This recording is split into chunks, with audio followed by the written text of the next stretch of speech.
Hi friends, welcome back. സാംസങ്ങിന്റെ big unpack event സംഭവിച്ചിരിക്കുകയാണ്. അതായത് കഴിഞ്ഞു അതിനകത്ത് 4 പ്രൊഡക്റ്റുകളാണ് അവർ ലോഞ്ച് ചെയ്തിരിക്കുന്നത്. നൂതന സംവിധാനങ്ങൾ എന്ന് പറയാം, എല്ലാം തന്നെയും അടിപൊളിയായിട്ടുണ്ട്. പക്ഷേ കഴിഞ്ഞ ജനറേഷനെ അപേക്ഷിച്ച് എത്രത്തോളം നന്നായിട്ടുണ്ട് അതൊരു വലിയ ചോദ്യമാണ്. എന്തായാലും അത് രണ്ടിൻ്റെയും ആൻസർ മൊത്തത്തിൽ എങ്ങനെയുണ്ടെന്നുള്ളതും കഴിഞ്ഞ ജനറേഷനെ അപേക്ഷിച്ച് എങ്ങനെയുണ്ടെന്നുള്ളതും ഞാൻ ഈ വീഡിയോയിൽ ഷെയർ ചെയ്യുന്നുണ്ട്. സോ വീഡിയോ തീർച്ചയായിട്ടും മുഴുവനായിട്ട് കാണുക. ഇഷ്ടപ്പെടുകയാണെങ്കിൽ ലൈക്ക് ചെയ്യാനും ഷെയർ ചെയ്യാനും മറക്കണ്ട. സോ ആദ്യമായിട്ട് സാംസങ്ങിന്റെ ഗാലക്സി Z ഫോൾഡ് എങ്ങനെയുണ്ടെന്ന് ചോദിച്ചു കഴിഞ്ഞാൽ നിങ്ങൾക്ക് ഇവിടെ കാണാം അതിന്റെ ലുക്കും കാര്യങ്ങളൊക്കെ. സംഗതി ഗംഭീരമായിട്ടുണ്ട്. നമ്മൾ ഫോൾഡ് 3 ഉപയോഗിച്ചതാണ്, നമ്മൾ അതിന്റെ റിവ്യൂ ഒക്കെ ചെയ്തിട്ടുണ്ടായിരുന്നു. സോ അത് യൂസ് ചെയ്ത എക്സ്പീരിയൻസ് നമ്മുടെ മനസ്സിലുണ്ട്. അങ്ങനെ വെച്ച് നോക്കുമ്പോൾ ഫോൾഡ് 4ഉം ഗംഭീരമായിട്ടുണ്ട്, കാണാനൊക്കെ അടിപൊളിയാണ്. ഇതിന്റെ ഡിസ്പ്ലേ ഇത്തിരി വൈഡ് ആക്കിയിട്ടുണ്ട്. 6.2 ഇഞ്ച് വരുന്ന കവർ ഡിസ്പ്ലേ ഉണ്ടല്ലോ, അത് നമ്മുടെ ഫോൾഡ് 3യിൽ ഇത്തിരി ഒതുങ്ങിയതായിരുന്നു. അതുകൊണ്ട് തന്നെ ഒരു നോർമൽ ഫോൺ കയ്യിൽ പിടിക്കുന്ന ഒരു ഫീല് കിട്ടുന്നില്ലായിരുന്നു.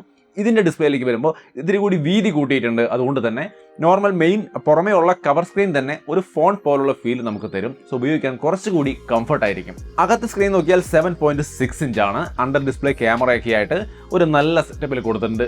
ഡൈനാമിക് AMOLED ഡിസ്പ്ലേ ആണ്. 120 ഹെർട്സിന്റെ റീഫ്രഷ് റേറ്റ് 1 ഹെർട്സ് ആയിട്ടും 120 ഹെർട്സ് ആയിട്ടും വർക്ക് ചെയ്യാൻ കഴിയുന്ന നല്ല ഡിസ്പ്ലേകളാണ് ഈ ഫോണിൽ കൊടുത്തിരിക്കുന്നത്. ഓവറോൾ എനിക്കിത് ഇഷ്ടപ്പെട്ടു കാണാൻ. IPX8 വാട്ടർ റെസിസ്റ്റൻസ് സംവിധാനങ്ങൾ, ആർമർ അലുമിനിയം ഫ്രെയിമും കാര്യങ്ങളും വരുന്നു. 263 ഗ്രാമാണ് വെയിറ്റ്. ഓപ്പൺ ചെയ്ത് വെച്ചിരിക്കുമ്പോഴുള്ള തിക്നെസ് എന്ന് പറയുന്നത് 6.3 mm മാത്രമാണ്. എന്നാൽ ഫോൾഡ് ചെയ്യുമ്പോൾ 14.2 mm ആയിട്ട് മാറുന്നുണ്ട്. സോ ഇതിൽ തിക്ക് കൂടുതലാണ്. ബട്ട് എങ്കിൽ പോലും കഴിഞ്ഞ ജനറേഷനെ അപേക്ഷിച്ച് ഒരു ഇത്തിരി ചുരുക്കത്തിലാണ്, അതായത് കുറഞ്ഞിട്ടുണ്ട് തിക്നെസ്സും വെയിറ്റും ഒക്കെ. വല്ലാണ്ടില്ല കേട്ടോ. ഫോൾഡ് ചെയ്തപ്പോൾ ഒരു തിക്നെസ് കഴിഞ്ഞ ജനറേഷന്റെ 14.4 ആയിരുന്നു, ഇവിടെ 14.2. വളരെ ചെറിയൊരു വ്യത്യാസമേ ഉള്ളൂ, എങ്കിലും സ്ലിം ആയി എന്ന് പറയാം. 6.4 ആയിരുന്നു ഓപ്പൺ ചെയ്ത് വെച്ചിരിക്കുമ്പോൾ ഒരു തിക്നെസ്, ഇപ്പോൾ 6.3 ആയി. വളരെ ചെറുതാണ്, എങ്കിൽ പോലും ആ ഒരു മാറ്റം കൊണ്ടുവന്നിട്ടുണ്ട്. വെയിറ്റ് 271 ഗ്രാം ആയിരുന്നു, 263 ഗ്രാമായി. സോ അവർ മെയിനായിട്ട് പറയുന്നത് ഇത് ഇത്തിരി സ്ലിം ആയിട്ടുണ്ട്. ഇതിന്റെ നടുവിലത്തെ ആ ഒരു മെക്കാനിസം, ഈ ഫോൾഡിംഗ് മെക്കാനിസം ഒക്കെ ഒന്ന് മാറ്റി സെറ്റ് ചെയ്തപ്പോൾ മൊത്തത്തിൽ ഒന്ന് സ്ലിം ആയിട്ടുണ്ടെന്നാണ് പറയുന്നത്. പക്ഷേ ഇത്രയേ ഉള്ളൂ ആ ഒരു വ്യത്യാസം. അപ്പോൾ ഏറെക്കുറെ നമ്മുടെ ഫോൾഡ് 3 പോലെ തന്നെ ഇരിക്കും ഫോൾഡ് 4 കയ്യിൽ പിടിക്കുമ്പോഴുള്ള ഫീലിംഗ്സും. ആ ഡിസ്പ്ലേ ഇത്തിരി വീതി ഉള്ളതാണെന്നാണ് മെയിൻ ആയിട്ടൊരു മാറ്റമായിട്ട് ഫീൽ ചെയ്യാൻ പോകുന്നത്. ഡിസ്പ്ലേ പ്രൊട്ടക്ഷൻ ഒക്കെ മാക്സിമം കൊടുത്തിട്ടുണ്ട്. Gorilla Glass Victus പ്ലസ് തന്നെ കൊടുത്തിട്ടുണ്ട്. ആർമർ അലുമിനിയം ആണ് ഫ്രെയിമും കാര്യങ്ങളൊക്കെ. ടോട്ടൽ സ്ട്രോങ് ആണ്. Snapdragon 8+ Gen 1 ആണ് പ്രോസസർ വരുന്നത്. സോ അതൊരു അടിപൊളി പ്രൊസസ്സറാണ്. നമ്മൾ ഉപയോഗിച്ചിട്ടുണ്ടായിരുന്നു. ഒരു തരത്തിലുള്ള ഹീറ്റിംഗ് ഇഷ്യൂ അങ്ങനെയുള്ള കാര്യങ്ങളൊന്നുമില്ലാത്ത നല്ല ഒന്നാം തരം പ്രൊസസ്സറാണ്. സോ അതുകൊണ്ട് തന്നെ ഏറ്റവും നല്ല പെർഫോമൻസ് നിങ്ങൾക്ക് എക്സ്പെക്ട് ചെയ്യാം. മൾട്ടി ടാസ്കിംഗ് ഒക്കെ വേറെ ലെവലിൽ ചെയ്യാൻ പറ്റുന്നു. ഓൾറെഡി നിങ്ങൾക്കറിയാം ഇതിനകത്ത് ഇഷ്ടം പോലെ അങ്ങനെയുള്ള ഫ്ലെക്സ് മോഡ് പോലുള്ള ഫീച്ചറുകളൊക്കെ ഇഷ്ടം പോലെ ഉണ്ട്. അതായത് ഈ മടക്കി വെച്ച് കഴിഞ്ഞാൽ ഫോട്ടോ എടുക്കാനോ വീഡിയോ കോൾ ചെയ്യാനോ അങ്ങനെയുള്ള ഒരുപാട് കാര്യങ്ങൾ ഇതിനകത്ത് വരുന്നുണ്ട്. പിന്നെ ഒന്നിലധികം സ്ക്രീനുകൾ ഓപ്പൺ ചെയ്തിടുന്ന പരിപാടി, അതൊക്കെ ഇഷ്ടം പോലെ ഭംഗിയായിട്ട് ചെയ്യാം. താഴെ ഒരു ടാസ്ക് ബാർ കൂടി കൊണ്ടുവന്നിട്ടുണ്ട് ഇപ്പോൾ. അപ്പോൾ അതും കൂടി വരുമ്പോൾ ഒന്നുകൂടി സൗകര്യമായി നമുക്ക് മൾട്ടി ടാസ്കിംഗ് ഒക്കെ ചെയ്യാൻ വേണ്ടിയിട്ട്. സോ ഓവറോൾ നല്ല ഫീച്ചർ റിച്ച് ആയ Android 12 വരുന്ന ഒരു ഡിവൈസാണ് ഗാലക്സി Z ഫോൾഡ് 4. നന്നായിട്ടുണ്ട്. ഇനി ഇതിന്റെ ബാറ്ററി 4400 mAh ആണ്. 25 വാട്ടിന്റെ ഫാസ്റ്റ് ചാർജിങ്ങും വയർലെസ് ചാർജിങ്ങും ഒക്കെ ഉണ്ട്. ഓവറോൾ നല്ല സെറ്റപ്പ് ആണ്. ക്യാമറ 50 മെഗാപിക്സലിന്റെ മെയിൻ ക്യാമറയാണ്. Wide angle camera 12 megapixel, telephoto lens 10 മെഗാപിക്സലിന്റെ, കവർ സ്ക്രീനിലുള്ള ഫ്രണ്ടിലുള്ള ക്യാമറ എന്ന് പറയുന്നത് 10 മെഗാപിക്സലാണ്. ഉള്ളിൽ ഓപ്പൺ ചെയ്ത് വെച്ചിരിക്കുമ്പോൾ അണ്ടർ ഡിസ്പ്ലേ ക്യാമറ 4 മെഗാപിക്സലാണ്. റിസൾട്ട് മോശമാവില്ല, കാരണം സാംസങ് ആണല്ലോ. കാരണം ഓൾറെഡി ഞാനിപ്പോൾ ഇവിടെ ഉപയോഗിക്കുന്നത് S22 അൾട്രയാണ്. ഇവൻ ഇവിടെ iPhone 13 Pro Max ഒക്കെ ഇരിപ്പുണ്ട്. ബട്ട് അതൊക്കെ മാറ്റി വെച്ചിട്ട് അൾട്രയാണ് ഞാൻ ഉപയോഗിക്കുന്നത്. അതിന്റെ ക്വാളിറ്റിയും കാര്യങ്ങളൊക്കെ എനിക്ക് ഇഷ്ടപ്പെട്ടത് കൊണ്ടാണ്. സോ ഫോൾഡിലും ഞാൻ ഇതുപോലെ തന്നെ ഒരു നല്ല ക്വാളിറ്റി എക്സ്പെക്ട് ചെയ്യുന്നുണ്ട്. സോ മൊത്തത്തിൽ ഇതിന്റെ പ്രധാനപ്പെട്ട കാര്യങ്ങളാണ് ഞാൻ ഇപ്പോൾ പറഞ്ഞിരിക്കുന്നത്. ഓവറോൾ നന്നായിട്ടുണ്ട്. ഒരു ചെറിയ ഒരു കാര്യം നിങ്ങൾക്ക് തോന്നാൻ സാധ്യതയുള്ളത്, ഫോൾഡ് 3 ഉപയോഗിച്ച ആൾക്കാരെ സംബന്ധിച്ച് ഫോൾഡ് 4ലേക്ക് വരുമ്പോൾ വലുതായിട്ടുള്ള കാര്യങ്ങൾ ഒരുപാട് ചേഞ്ച് ആയതായിട്ട് നമുക്ക് ഫീൽ ചെയ്യാൻ പോകുന്നില്ല എന്നാണ് എനിക്ക് തോന്നുന്നത്. കാരണം ഫോൾഡ് 3 ഉപയോഗിച്ചൊരു എക്സ്പീരിയൻസ് വെച്ചുകൊണ്ട് ഇവരുടെ ഈ ഇവന്റിൽ ഫോൾഡ് 4 കണ്ടപ്പോൾ എനിക്കത് ഏറെക്കുറെ നമ്മുടെ ഫോൾഡ് 3 പോലെ തന്നെയാണ് ഫീൽ ചെയ്തത്. അത് വിട്ട് ഭയങ്കരമായൊരു മാറ്റങ്ങളൊന്നും ഫീൽ ചെയ്തില്ല. ബട്ട് ഓവറോൾ എല്ലാ മേഖലയിലും, പെർഫോമൻസിലായാലും ക്യാമറയിലായാലും ബാറ്ററിയിലായാലും ഡിസൈനിലായാലും ഒക്കെ ഇമ്പ്രൂവ്മെന്റ് കൊണ്ടുവന്നിട്ടുണ്ട്.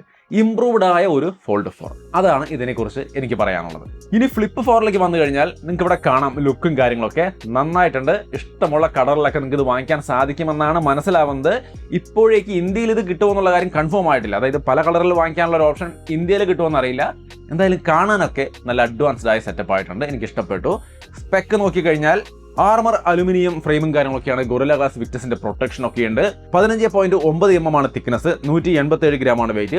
IPX8 വാട്ടർ റെസിസ്റ്റന്റ് ഒക്കെ ഉണ്ട്. സോ ടോട്ടലി സ്ട്രോങ് ആയ ഫോണാണ്. ഇതിന്റെയും മെക്കാനിസങ്ങളൊക്കെ ഇംപ്രൂവ് ചെയ്തിട്ടുണ്ട്. ടോട്ടലി ഇംപ്രൂവ്ഡ് ആണ്. 6.7 ഇഞ്ച് വരുന്ന ഫുൾ HD പ്ലസ് ഡിസ്പ്ലേ ആണ്. Dynamic AMOLED display, 2x display, 120 ഹെർട്സിന്റെ റീഫ്രഷ് റേറ്റ് ആണ് വരുന്നത്. 1.9 ഇഞ്ചിന്റെ കവർ സ്ക്രീൻ, പുറമേയുള്ള ചെറിയ സ്ക്രീനും കാര്യങ്ങളൊക്കെ വരുന്നു. 12 MP wide angle camera, 12 MP ultra wide angle camera, 10 മെഗാ പിക്സലിന്റെ സെൽഫി ക്യാമറ. ക്യാമറയിൽ സ്പെക് വൈസ് ഫ്ലിപ്പ് 3യിൽ നിന്നും ഒരു വ്യത്യാസവുമില്ല. ബാറ്ററി 3700 mAh ആയിട്ടുണ്ട്, കുറച്ച് ബെറ്റർ ആയിട്ടുണ്ട്. ഫാസ്റ്റ് ചാർജിങ്ങും വയർലെസ് ചാർജിങ്ങും 25 വാട്ടിന്റെ വയർഡ് ചാർജിങ്ങും വയർലെസ് ചാർജിങ്ങും ഒക്കെ വരുന്നുണ്ട്. സോ നന്നായിട്ടുണ്ട്. ഇതിൽ നമുക്ക് ഫ്ലെക്സ് മോഡൽ വെച്ചുകൊണ്ട് പലതരത്തിലുള്ള ആവശ്യങ്ങൾക്ക് ഇത് ഉപയോഗിക്കാൻ സാധിക്കും. സോ ഇൻട്രസ്റ്റിംഗ് ആണ് ഫ്ലിപ്പിന്റെ കാര്യങ്ങൾ. സോ മൊത്തത്തിൽ ഫ്ലിപ്പ് 4 നന്നായിട്ടുണ്ട്. ബട്ട് ഫ്ലിപ്പ് 3 യൂസ് ചെയ്ത ആളെന്ന നിലയിൽ ഇതിലേക്ക് നോക്കുമ്പോൾ കുറച്ച് ഒന്ന് അപ്ഗ്രേഡ് ആയിട്ടുണ്ട്. ക്യാമറയ്ക്ക് ഒന്നും മാറ്റമില്ലെന്ന് ഓർക്കണം. പെർഫോമൻസ് ഒക്കെ Snapdragon 8+ Gen 1 ഒക്കെ വെച്ച് ഇമ്പ്രൂവ് ചെയ്തിട്ടുണ്ട്. ഇമ്പ്രൂവ്ഡ് ആണ്, ബെറ്റർ ആണ്. ഇങ്ങനെ തന്നെയാണ് ഫ്ലിപ്പ് വരേണ്ടതും. സംതിങ് ഡിഫറൻ്റ് ആയിട്ട് ഫീൽ ചെയ്യണം എന്നാഗ്രഹിക്കുന്ന ആൾക്കാരുണ്ടെങ്കിൽ ഇത് ഫ്ലിപ്പ് 3 പോലെ തന്നെയായിരിക്കും നിങ്ങൾക്ക് കയ്യിലെടുക്കുമ്പോൾ ഒരു കാഷ്വൽ യൂസറെ സംബന്ധിച്ച് ഫീൽ ചെയ്യാൻ പോകുന്നത്. അത് വിട്ട് ഭയങ്കരമായ ചേഞ്ച് ഇതിൻ്റെ ഡിസൈൻ്റെ ഭാഗത്തൊക്കെ ഒരുപാട് കാര്യങ്ങളൊന്നും കാണാൻ സാധിക്കില്ല എന്നുള്ളത് ഓർക്കുക. ബട്ട് അപ്ഗ്രേഡഡ് ആണ്. നിങ്ങൾക്ക് എന്താണ് തോന്നിയത്? ഭയങ്കരമായ ഒരു ചേഞ്ച് ആയിട്ടോ അല്ലെങ്കിൽ ഒരു പുതിയ ഇന്നോവേഷൻ ആയിട്ട് ഇതിനകത്ത് എന്തെങ്കിലുമൊക്കെ തോന്നിയെങ്കിൽ തീർച്ചയായിട്ടും കമൻറ്റ് ചെയ്യാൻ മറക്കണ്ട. ഫ്ലിപ്പിൻ്റെ മെയിൻ അഡ്വാൻറ്റേജ് ആയിട്ട് ഞങ്ങൾ ഇവിടെ ഇത് ഉപയോഗിച്ച് എല്ലാവരും കണ്ടത് ഈ വലിയ ഫോണുകളൊക്കെ പോക്കറ്റിലിട്ട് കൊണ്ട് നടക്കാന്ന് പറഞ്ഞാൽ പാടാണ്. ഫ്ലിപ്പാണെങ്കിൽ വളരെ ഒതുങ്ങി കയ്യിൽ നൈസായിട്ട് ഇരുന്നോളും, അടിപൊളിയാണ്. അതാണ് ഞാൻ കണ്ട ഏറ്റവും വലിയ അഡ്വാൻറ്റേജ്. പിന്നെ സാംസങ്ങിൻ്റെ ഏറ്റവും മികച്ച ഡിസ്പ്ലേയും കാര്യങ്ങളും ക്വാളിറ്റിയും എല്ലാം അതിനകത്ത് അവൈലബിൾ ആണ്. Best performing ഡിവൈസുമാണ്. സോ അതാണ് അതിൻ്റെ ഒരു അഡ്വാൻറ്റേജ്. കംഫർട്ടബിൾ ആണ്. ഇനി ഈ മൊത്തം ഇവന്റ് കണ്ടതിൽ എനിക്ക് ഏറ്റവും ഇഷ്ടപ്പെട്ട ഘടകം എന്ന് പറയുന്നത് ഈ കാണുന്നതാണ് ഗാലക്സി വാച്ച് 5 Pro. ഇതെനിക്ക് ഇഷ്ടപ്പെട്ടു. നിങ്ങൾക്ക് ഇഷ്ടപ്പെട്ടെന്നുള്ളത് നിങ്ങൾ വേണോ പറയാൻ. സംഗതി എനിക്ക് എന്തായാലും ഇഷ്ടപ്പെട്ടു. ഗാലക്സി വാച്ച് 5 Proയും നല്ലതായിരുന്നു. കാണാനും അതിൻ്റെ റൊട്ടേറ്റിംഗ് ബേസിലും ഒക്കെ ആയിട്ട് അടിപൊളിയായിരുന്നു.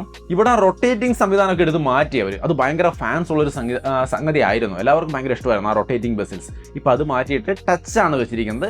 പണ്ടെങ്കിലും കാണാനൊക്കെ അടിപൊളിയായിട്ടുണ്ടെന്നാണ് ഞാൻ വിചാരിക്കുന്നത്. പ്രത്യേകിച്ചും എന്താ സ്ക്രീനിൽ കാണുന്ന ഈ മെറ്റൽ വേർഷൻ, അതായത് ആ സ്ട്രാപ്പ് മെറ്റലായിട്ട് വരുന്ന ഈ വേർഷൻ എനിക്ക് ഭയങ്കരമായിട്ട് ഇഷ്ടപ്പെട്ടു.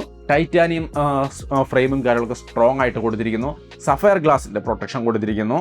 ബാറ്ററി 590 mAh ഭയങ്കരമായിട്ട് ഇമ്പ്രൂവ് ചെയ്തു എന്ന് പറയാം. കാരണം ഒരു വാച്ച് ഇത്രയും ഫുൾ പവറായ ഒരു വാച്ചിന് ബാറ്ററി 590 mAh 80 അവറിൻ്റെ യൂസേജ് ടൈമാണ് അവർ പറയുന്നത്. അത് ഗംഭീര ഒരു ടൈമാണ്. അതായത് ഒരു 2 ദിവസം എങ്ങനെ പോയാലും നമുക്ക് കിട്ടും. പക്ഷേ 80 അവർ എന്ന് പറയുമ്പോൾ അതിന് മുകളിലാണെന്ന് ഓർക്കണം. പക്ഷേ 2 ദിവസത്തെ ഒരു ബാറ്ററി ലൈഫ് കിട്ടുമെന്നാണ് കമ്പനി പറഞ്ഞിരിക്കുന്നത്. എന്നെ സംബന്ധിച്ചും 2 ദിവസം ബാറ്ററി ലൈഫ് കിട്ടുന്ന ഒരു വാച്ച് നല്ലൊരു കാര്യമാണ്. ഇപ്പം നിങ്ങൾ ആലോചിക്കും ഇത് എന്തുവഴി ഈ 2 ദിവസത്തെ ബാറ്ററി ലൈഫ് ഇത്ര വലിയ കാര്യമായിട്ട് പറയുന്നത്, നമ്മുടെ വാച്ചിലൊക്കെ 10 ദിവസം 5 ദിവസം കിട്ടുന്നല്ലോ എന്നാണ് നിങ്ങൾ ഉദ്ദേശിക്കുന്നതെങ്കിൽ അങ്ങനല്ല. സാധാരണ ഒരു ഫുൾ പവറുള്ള വാച്ച്, അതായത് കോള്, നെറ്റ്വർക്ക്, എല്ലാ സംവിധാനങ്ങളും GPS സകല സംവിധാനങ്ങളുമുള്ള ഫുള്ളായിട്ട് ഫങ്ഷണലായ ഒരു സ്മാർട്ട് വാച്ച് എന്ന് പറയുമ്പോൾ ആപ്പിൾ വാച്ചൊക്കെ നോക്കിയാൽ ഒരു ദിവസം അത്രയേ ഉള്ളൂ. ഗാലക്സി വാച്ച് 4ഉം ഏകദേശം ഒരു ദിവസം തന്നെ. പക്ഷേ ഇത് 2 ദിവസം വരെ ബാറ്ററി ലൈഫ് കിട്ടും. അങ്ങനെ കിട്ടുള്ളൂ ഒരു ഫുൾ പവറുള്ള വാച്ചിനെ സംബന്ധിച്ച്. പുറമേ ഉണ്ടോന്നറിയില്ല, നമ്മുടെ നാട്ടിൽ എന്തായാലും കിട്ടാവുന്നതിലേക്ക് ഒരു ഫുൾ പവേർഡായ വാച്ചിന് ഇത്രയും ബാറ്ററി ലൈഫാണ് ഇപ്പോഴേക്കുള്ളത്. ഇവിടെ എന്തായാലും ഗാലക്സി വാച്ച് 5 Pro ഒരു ഡിഫറൻറ്റ് എക്സ്പീരിയൻസ് ആയിരിക്കും. പിന്നെ 5 ATM water resistant, IP68 water resistant അങ്ങനെയുള്ള പ്രൊട്ടക്ഷൻ ഒക്കെ ഉണ്ട്. 45 mm ആണ് തിക്നെസ്, 46 gram ആണ് വെയിറ്റ്. 45 mm തിക്നെസ്, അത്യാവശ്യം തിക്കായ വലുപ്പമുള്ള വാച്ചാണെന്നുള്ളതിൽ ഒരു ഡൗട്ടും വേണ്ട. പക്ഷേ അത് ഒരുപാട് പേർക്ക് ഇഷ്ടമാണ്, എനിക്കും ഇഷ്ടമാണ്. ഇത് സംഘടിപ്പിക്കാൻ പറ്റുമെന്ന് ഞാൻ നോക്കും, ഉറപ്പില്ല. വരികയാണെങ്കിൽ നമ്മൾ അതിൻ്റെ റിവ്യൂസും കാര്യങ്ങളൊക്കെ ആയിട്ട് വരാം. ഒരു കിടിലൻ സംഭവമായിരിക്കുന്നതാണ് ഞാൻ എക്സ്പെക്ട് ചെയ്യുന്നത്. എക്സ്പീരിയൻസ് എങ്ങനെ ഉണ്ടാവും എന്നുള്ളത് കണ്ടു തന്നെ അറിയണം. പിന്നെ അതിലോട്ട് Wear OS 3, അതായത് ഗൂഗിളിൻ്റെ ഒരു ഇൻറ്റഗ്രേഷനും കാര്യങ്ങളൊക്കെ നല്ല രീതിക്കുണ്ട്. ഒരുപാട് ആപ്പുകൾ, സൗണ്ട് ക്ലൗഡ് പോലുള്ള ആപ്പുകളൊക്കെ അതിനകത്തേക്ക് ധാരാളമായിട്ട് വരുന്നുണ്ട്. സോ കുറേ കൂടി ഇമ്പ്രൂവ്ഡ് ആയ നല്ല സെറ്റപ്പിലായിരിക്കും ഗാലക്സി വാച്ച് 5 Pro വരാൻ പോകുന്നത്. ഗൂഗിൾ അസിസ്റ്റൻറ്റ് എല്ലാ സംവിധാനങ്ങളും അതിനകത്തുണ്ട്. ഗൂഗിളിനോട് സംസാരിച്ചുകൊണ്ട് നമുക്ക് ഈസി ആയിട്ട് കാര്യങ്ങളൊക്കെ ചെയ്യിപ്പിക്കാം. മാപ്പൊക്കെ ടേൺ ബൈ ടേൺ നാവിഗേഷൻ കൃത്യമായിട്ട് വാച്ചിൽ തന്നെ കാണിക്കും. സോ ബൈക്കേഴ്സിനൊക്കെ നല്ല സെറ്റപ്പായിരിക്കും. സോ ഓവറോൾ അടിപൊളി ഒരു വാച്ച് സെറ്റപ്പാണ് ഗാലക്സി വാച്ച് 5 Pro. ഈ ഇവന്റിൽ എനിക്ക് ഏറ്റവും ഇഷ്ടപ്പെട്ടത് ഇതാണ്.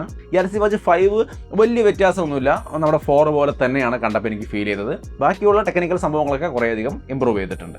ഇനി ഗാലക്സി ബഡ്സ് 2 Pro ഇതുകൂടി ലോഞ്ച് ചെയ്തിട്ടുണ്ട്. ഇതെന്തായാലും അടിപൊളിയായിരിക്കും എന്നുള്ളതിൽ ഒരു ഡൗട്ടും വേണ്ട. കാരണം ബഡ്സ് 2 നമ്മൾ ഉപയോഗിച്ചുകൊണ്ടിരിക്കുന്നതാണ്. അടിപൊളി സംഭവമാണ്. പ്രത്യേകിച്ചും ഇതിൻ്റെ കണക്ടിവിറ്റിയാണ് അടിപൊളി. ഈ ഒരു ഫോൺ വേറൊരു ഫോൺ അല്ലെങ്കിൽ വേറൊരു ടാബ്, TV, കമ്പ്യൂട്ടർ എന്തിൽ കണക്ട് ചെയ്ത് വെച്ചിട്ടുണ്ടെങ്കിലും ഇത് എടുക്കുന്ന ഫോൺ ജസ്റ്റ് സിമ്പിൾ എടുത്ത് ഒരു ടാപ്പ് കൊടുത്താൽ സിമ്പിളായിട്ട് ആ ഫോണിലേക്ക് കണക്ട് ആയി. ഏത് ഫോണിൽ നിന്ന് എവിടേക്ക് വേണ്ടി മാറി കണക്ട് ചെയ്യാനുള്ള അടിപൊളി കണക്ടിവിറ്റി സംവിധാനമാണ്. ഫ്ലോലെസ്, ഒരു ഇഷ്യൂസും ഇല്ലാത്തൊരു സംഭവമാണ്. നല്ല സൗണ്ട് ക്വാളിറ്റി. സോ ഓവറോൾ ഞാനിതിൽ ഹാപ്പി ആയിരുന്നു. അതുകൊണ്ട് തന്നെ ഈ ബഡ്സ് 2 Pro വരുമ്പോൾ ഇതും വേറെ ലെവൽ ക്വാളിറ്റി തരുമെന്നാണ് എക്സ്പെക്ട് ചെയ്യുന്നത്. പിന്നെ ഇതിൽ സ്പെഷ്യലായിട്ട് 360 degree audio, intelligent ANC, 24 bit hi fi sound, അങ്ങനെയുള്ള ഒരുപാട് കാര്യങ്ങൾ പറയുന്നുണ്ട്. പിന്നെ സീംലെസ് കണക്ടിവിറ്റി, ടി വിയിലേക്ക് അടക്കമുള്ള കണക്ടിവിറ്റി സംവിധാനങ്ങളൊക്കെ അതിൽ പറയപ്പെടുന്നുണ്ട്. സോ ഗംഭീരമായിരിക്കും, പ്രതീക്ഷിക്കാം. ഇന്ത്യൻ പ്രൈസിങ് അറിയുന്ന വഴിക്ക് ഞാൻ ഡിസ്ക്രിപ്ഷനിൽ ആഡ് ചെയ്യാം. പ്രൈസ് ഒക്കെ ഡിസ്ക്രിപ്ഷനിൽ നോക്കിക്കോളൂ, എല്ലാത്തിനും ഞാൻ അവിടെ കൊടുക്കുന്നുണ്ട്. ഇപ്പോൾ ഡോളറിൽ വരും ദിവസങ്ങളിൽ ഇന്ത്യൻ പ്രൈസിങ്ങും കൊടുക്കാം. സോ എങ്ങനെ പോയാലും സാംസങ് ആൻഡ്രോയിഡ് ഫോണുകളുടെ കാര്യത്തിൽ ഒരു കിങ് ആണ്. ഇപ്പോൾ ടെക്നോളജികളുടെ കാര്യത്തിൽ ഈ ഫോൾഡ് ഫ്ലിപ്പൊക്കെ മറ്റുള്ളവർ പറയുമ്പോൾ ഇവരിത് കൊണ്ടുവന്ന് ഹിറ്റാക്കിയിരിക്കുകയാണ്. സോ ഈ മേഖലയിൽ ഇവർ കിങ് ആണെന്നുള്ളതിൽ ഒരു ഡൗട്ടുമില്ല. ഈ ഇവന്റിൽ ഇറങ്ങി ഈ പ്രൊഡക്റ്റുകളുടെ കാര്യത്തിൽ വാച്ച് 5 Pro ആണ് എനിക്ക് ഏറ്റവും ഇഷ്ടപ്പെട്ടത്. ബാക്കിയുള്ളതൊന്നും മോശമല്ല, എല്ലാം നന്നായിട്ടുണ്ട്, എല്ലാം ബെറ്റർ ആയിട്ടുണ്ട്. നിങ്ങളുടെ അഭിപ്രായം എന്താണ്? ഈ ജസ്റ്റ് ബെറ്റർ ആയി എന്ന് മാത്രമേ ഉള്ളൂ, അതോ നിങ്ങൾക്ക് എന്തെങ്കിലും പുതിയൊരു എക്സ്പീരിയൻസ് ഇതിൽ കാണാൻ സാധിച്ചോ, സംതിങ് ന്യൂ കാണാൻ സാധിച്ചോ? അഭിപ്രായങ്ങൾ തീർച്ചയായിട്ടും കമൻറ്റായിട്ട് ഷെയർ ചെയ്യാം. എൻ്റെ അഭിപ്രായം എങ്ങനെയാണ്? വീഡിയോ ഇഷ്ടപ്പെട്ടാൽ ലൈക്ക് ചെയ്യാനും ഷെയർ ചെയ്യാനും മറക്കണ്ട. പിന്നെ ഇതിൻ്റെയൊക്കെ യൂസ്ഡ് റിവ്യൂ എക്സ്പീരിയൻസ് ഒക്കെ ചെയ്യാൻ ഞാൻ ശ്രമിക്കാം. നമ്മുടെ കയ്യിൽ ഇതുവരെയായിട്ടും കിട്ടിയിട്ടില്ല. കിട്ടുവാണെങ്കിൽ അതിൻ്റെ വീഡിയോസും കാര്യങ്ങളൊക്കെ ആയിട്ട് നമ്മൾ ഡീറ്റെയിൽഡ് ആയിട്ട് കൊണ്ടുവരും. അത് കാണാൻ നമ്മുടെ ചാനൽ മറക്കാതെ സബ്സ്ക്രൈബ് ചെയ്തിരിക്കണം. പിന്നെ വീഡിയോ ഇഷ്ടപ്പെട്ടാൽ ലൈക്ക് ചെയ്യാനും ഷെയർ ചെയ്യാനും മറക്കണ്ട. വീണ്ടും ഒരു വീഡിയോ ആയിട്ട് കാണാം. ബൈ.